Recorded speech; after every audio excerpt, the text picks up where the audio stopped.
Yun, medyo kinabahan din po ako kay Biancy.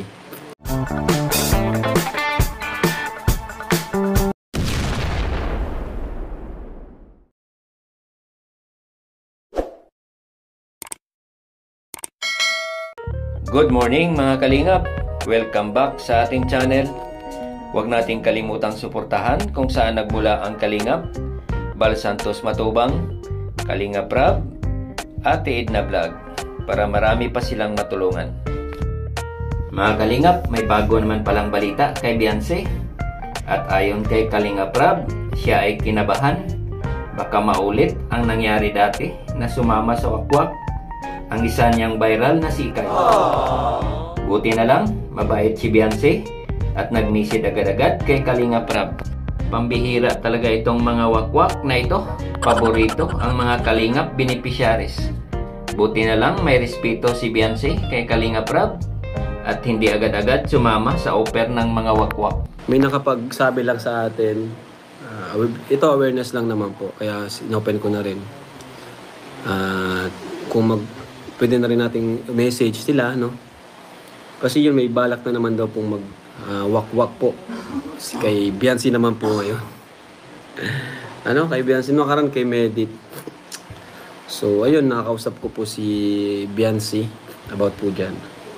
Tapos yun nga, oo nga daw po. Pero ito po ang sagot ni Biancy sa atin. Na nakakatuwa po yung kanyang sagot. Ang sabi niya ay, sabi ko kasi ingat sa mga nagme-message sa kanya, especially yung mga sponsor na gusto siyang tulungan na may kapalit or di natin alam kung anong di ba? Nangyari na po 'yan. Dito kay kay E. Marami na.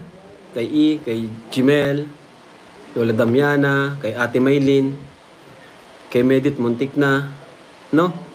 Nangyari na po 'yan. So, itong pinaka-latest kay E, kaya ayaw ko na pong maulit yung nangyari. Kaya yun, medyo kinabahan din po ako kay Biancy. Kaya minessage ko siya na ingat siya sa mga nire-replyan or Pero ang sagot niya, ito sabi niya, sabi ko kasi ingat siya masyado sa pakikipag-usap sa mga sponsor or may gustong tumulong. Pero itong sagot niya, ayaw ko din po, Kuya Rab, ng ganun. Gusto ko po sa inyo idedirekta yung tulong bilang respeto po sa inyo, Kuya Rab. So, yun po yung message niya sa akin. So, grabe. Nakakatuwa po. Palakpakan po natin si Biancy. Palakpakan po natin siya. Kasi na talagang grabe yung respeto, Gusto ko po direkta yung tulong direkta sa atin kasi bilang respeto po sa inyo. Grabe.